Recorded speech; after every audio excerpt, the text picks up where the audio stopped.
Welcome to the Hive podcast, a new 10-part series with me, Nathalie Nahai, exploring technology's impact on our personal, cultural and political lives. You can subscribe to the show on iTunes, SoundCloud and YouTube and join in the conversation with the hashtag HivePodcast. If you enjoy the show, please do give us a rating on iTunes as it helps spread the word and makes it easier for other people to also find this content. And now for the show.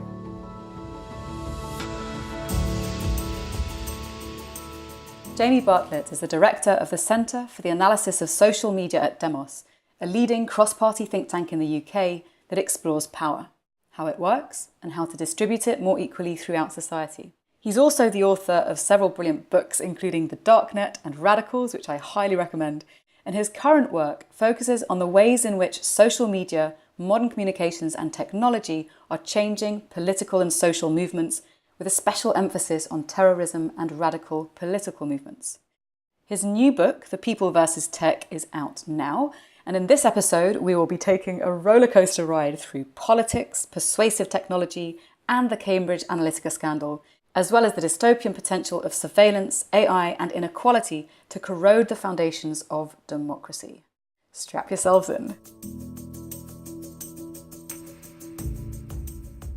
Tell us, what moved you to write this book at such a particular time in the juncture of our history?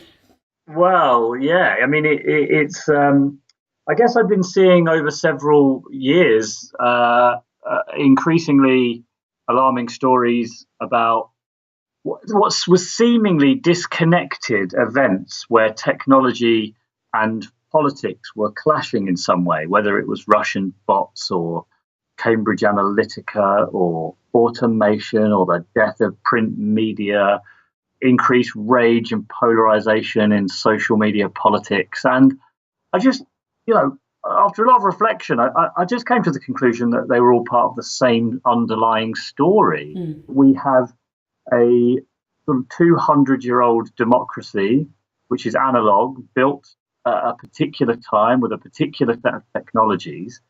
And suddenly we have this brand new technology, digital technology, which runs according to very different rules and a different logic, different philosophy. And the two of them are just repeatedly coming into contact. I honestly now sort of believe that in the end, either digital technology is going to wash over politics and democracy as we know it and completely change it or destroy it, or politics will stamp its authority over digital technology. And this is the kind of battle to the death that I'm trying to bring out. So this clash, do you think it really is only an either-or situation in which one will absolutely demolish the other side? So either technology completely changes the face of governance and politics, or governments will come in and just change the way in which technology is run? Or is there maybe a third or many other ways that this could play out? Well, obviously, when you're writing a book, you're, I suppose, slightly exaggerating the contours of the debate, aren't you? So you want to really underline and emphasize the key difference. I do think it's a massively important clash. In a way, the sort of the thrust of the book is that we have to find some kind of a middle ground almost. And I say that I come up with these kind of 20 ideas for how democracy can be reformed and changed so that it works better within the grain of digital technology. So it's not just that technology has to be sort of completely transformed to work within our existing politics, but both sides have to change. And I sort of see democracy as carefully charting a course between the equally possible and opposing dystopias and utopias that people imagine for the future. One in which we have smart machines making all these decisions for us, massive high levels of productivity and people living a life of luxury on universal basic incomes, or the state collapsing into some kind of crypto-anarchic, stateless, borderless future. Democracies can kind of are sort of sucked into both of those whirlpools almost, and it has to start, of course, through the middle of it. And do you think that certain countries are perhaps better placed for that? Because I know that you did some interesting work, some research for the book Radicals, looking at some of these more extreme, perhaps, I don't know if you'd call them extreme in all cases, but different movements. Do you think some countries are more likely to go in certain directions than others? Well, I'm trying to focus this almost entirely on mature liberal Western democracies, because I think obviously it's very different when you're talking about different countries and different stages of development and stuff. So I tried to narrow it down. I mean, the way that I see it very broadly, and again, I'm painting the most extreme version, sort of emphasis and definition. But countries like China and Russia, I think the prospects of democracies emerging there in a world of smart machines and ubiquitous surveillance is practically impossible. I mean, I think authoritarian countries with digital technology will become even more authoritarian. Conversely, I think that democracies, free countries, will become even freer. And the challenge there will be, how can governments maintain some semblance of control? Because democracy isn't just about freedom, it's also about coercion. It's also about forcing laws onto people and making them obey them. And I think the challenge is really quite different when you look at it from the perspective of someone like China compared to the perspective of somewhere like the UK. So let's talk a little bit about the UK then, because one of the things that I have a lot of concern around is the way in which the UK government seems to be very comfortable pushing through laws that enable, for instance, cameras to be used by the police for automated facial recognition, or the Snoopers Charter, which went through with barely a whimper from media or from any other political outfit. What are your thoughts about the ways in which the UK may use this technology either for the service of democracy or otherwise? Yeah, here's the thing. This is basically my great fear. The dystopia that I fear, the one that worries me and keeps me up at night, is that democratically elected governments in the West, including the UK, will increasingly find it difficult to deliver on the promises that they make to citizens.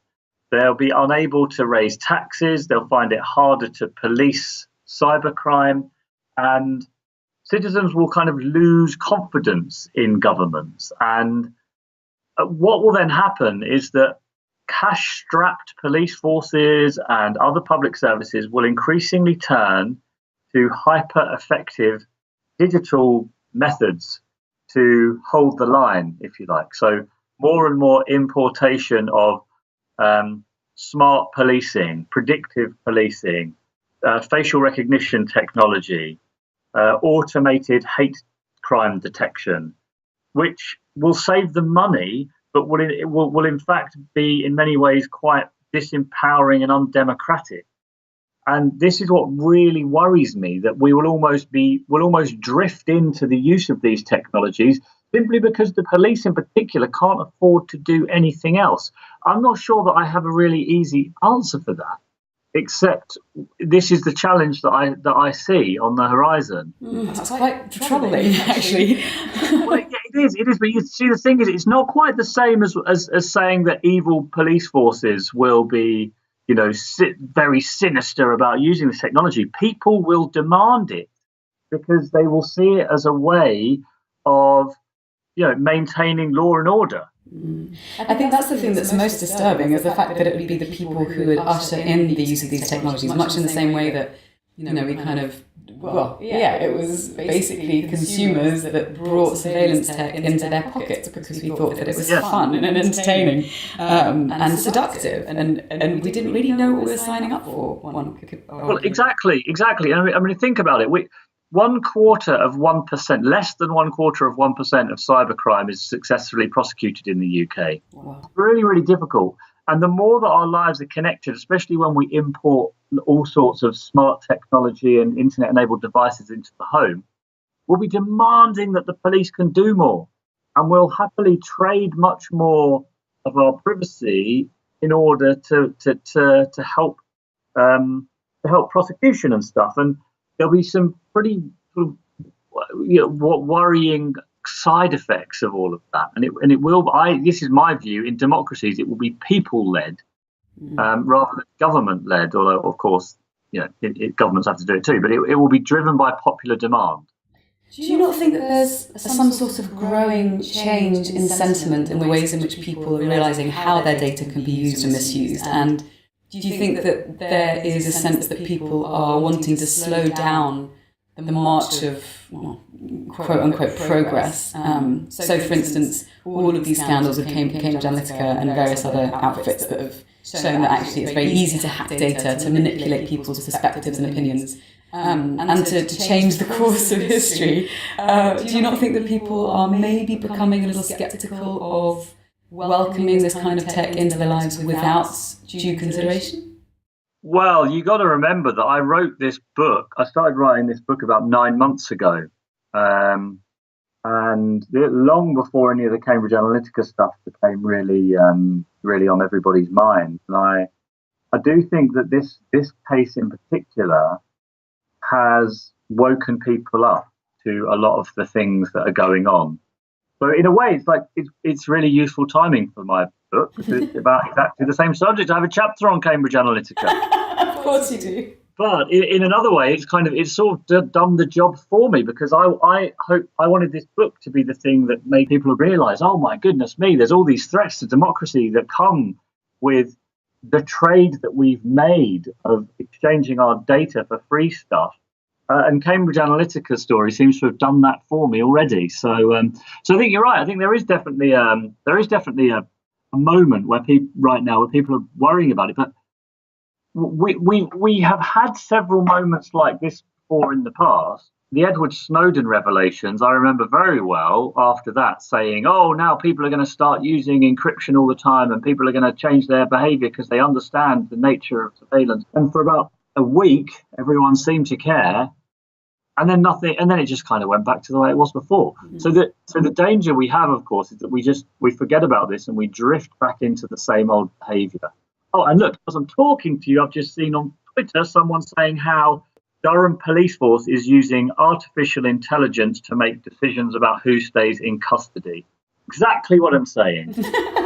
All right, so let's talk about some of these themes in your book. One of the things that you talk about, you suggest that the middle class is being eroded, and that sovereign authority in civil society is also being weakened. And that as citizens, active citizens and participants in democracy, we're losing our critical faculties and possibly our free will. How is that happening? And what can we do about it? Well, they're all three separate things, actually. There's these kind of 6 pillars of democracy, and each one's being eroded in a slightly different way. A lot of these are I'm trying to look ahead and say, if we carry on down the same path, this is what I think is going to happen. But let's take the middle classes. Everyone at the moment is sort of talking about the possibility of a robot's job apocalypse. So we're worried about millions of people unemployed, roaming the streets, angry and frustrated, smashing the machines, new form of bloodism. And I think sometimes those projections are overstated. But one thing I think we can say with some degree of confidence is that inequality often is associated with new technological advance. The people that can make the most of new technology tend to do even better. They increase their productivity, their value on the labour market goes up. And people who can't take advantage of new technology, their market value goes down and they compete with more and more people and wages are pushed down. And I think there's a real danger that is turbocharged by artificial intelligence.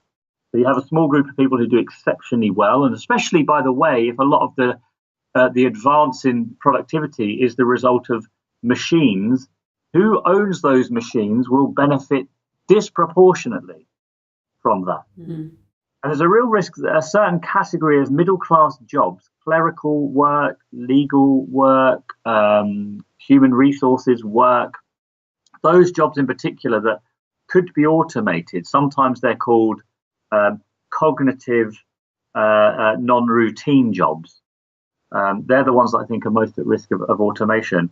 They will disappear, and they will be replaced either by extremely high-skilled jobs or extremely low-skilled, low-paid jobs can't be automated. Mm-hmm. And what you'd have is a growing inequality and a shrinking middle class. And the reason I'm saying all of this is because every single study has found that higher levels of inequality creates all sorts of additional social problems. I mean, increased levels of crime, pregnancy, drug and alcohol addiction. And the middle classes have always been the most ardent defenders of democracy, of democratic values. They're the ones that buy the newspapers. They're the most likely to vote. They're the most likely to believe in the rule of law.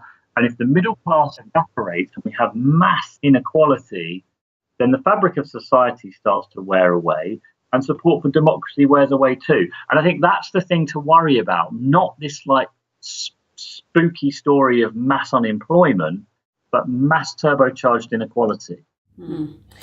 Yeah. Okay. So thinking about that, what are some of the ways in which some societies can protect themselves from this, or are already protecting themselves from this? Do you think it's to do with availability of resources? Do you think it's to do with governments taking greater charge of how those resources are distributed?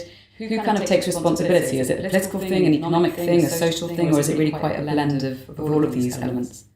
Yeah, I mean, it's hard. It's pretty difficult to be sure, and I've come up with these like sort of paragraph-length recommendations for which are very, I'll be honest, that they're not completely watertight yet. To be honest, these are big, important questions. But I think in the end, it's actually going to require probably quite a sort of sustained effort by government to redistribute wealth better. And that's going to mean more government involvement in the economy. So I think we're going to have to come up with new forms of taxation. People talk about robot tax, computing power tax, land tax, ways that we can still tax machines essentially, so that we can ensure some form of redistribution to sort of act as a buttress against that. I mean, a lot of people are talking about universal basic income as a possibility, and it's a fashionable idea, but I can't see yet how we'd pay for it, especially when big tech firms seem so intent on paying as little tax as possible. But there may be some form of a universal training income where people have the right to be paid to retrain, because there's clearly going to be quite a lot of turbulence in the future economy. And one thing is improved trade union rights. I mean, it's going to be really important for people who are part of the growing gig economy, not only to have the right to join a trade union, but that it's made easier for them to do that. I mean, companies that operate in the gig economy should be mandated to enable and encourage and maybe even incentivize their workers to join trade unions. Now, that's because the health of the entire society is going to depend on that, because trade unions have always been one of the most important ways in which the spoils of increased productivity are shared out between capital and labour.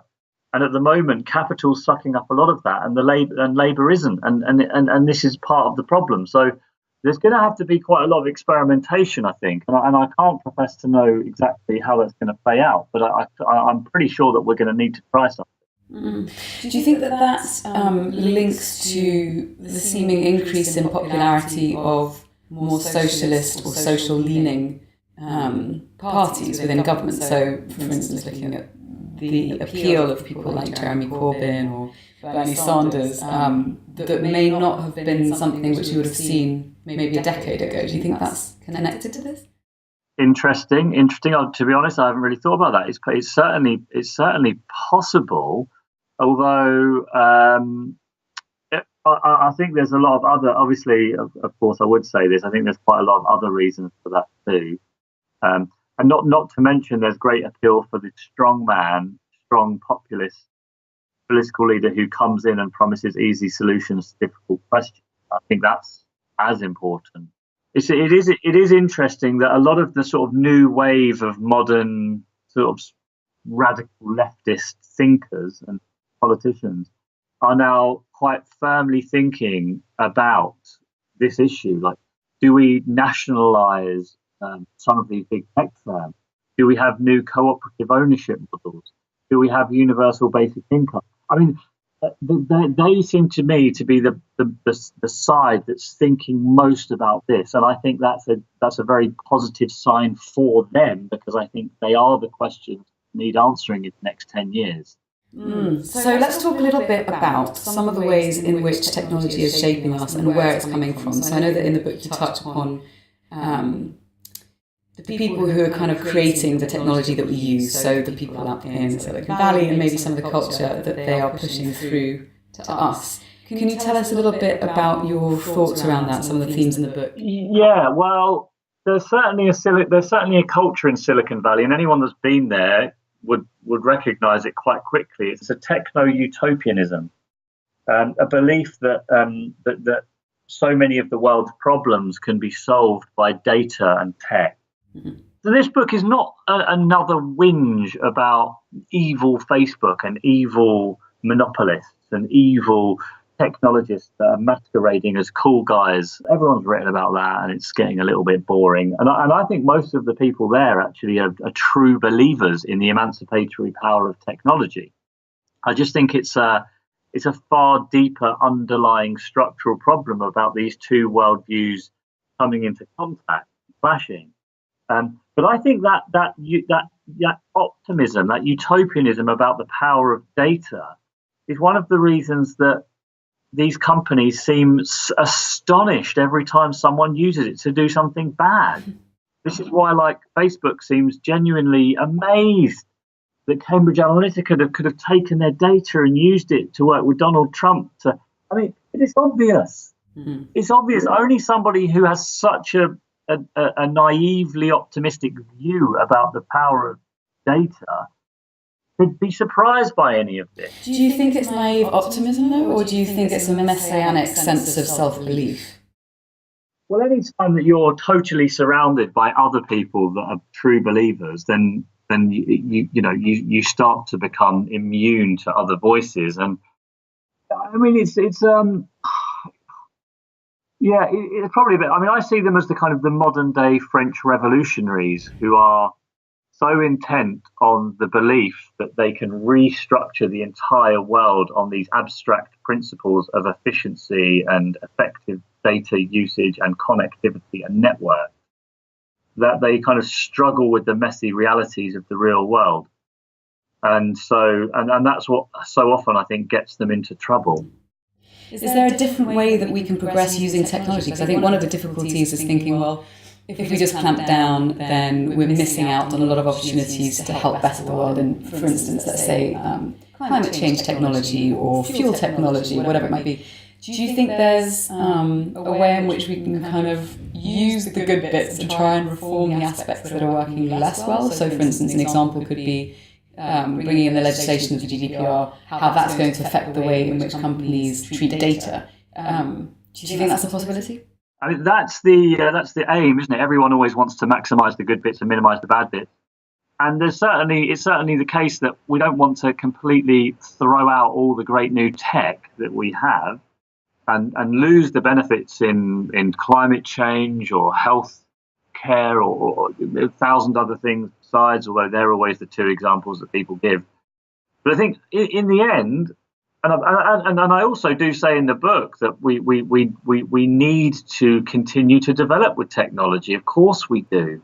And we want to, and we don't want, by the way, to fall behind in the great artificial intelligence race behind Russia or China, because that'd be a disaster. Mm-hmm. Some of it's going to come down, I think, to ownership, redistribution, making sure more people feel the benefits of this technology, because otherwise I am telling you we're going to have another wave of Luddism, that is for sure.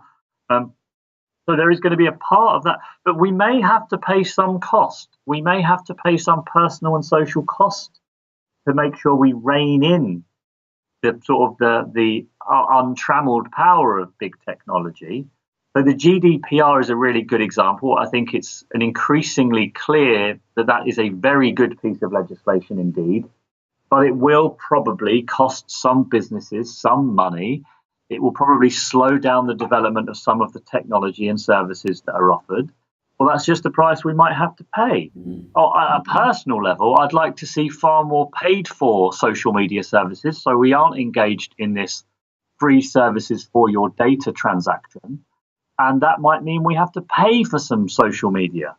But again, that's a price worth paying. So I think we should recognise that there probably are some costs, and we can't get away with just saying, oh, we'll minimise the bad stuff and keep the good stuff. Do you think then it's a question of changing the ways in which we think about the work? Because I think that was one of the biggest issues that the publishing industry faced when all this online content became available for free at no cost for the customer.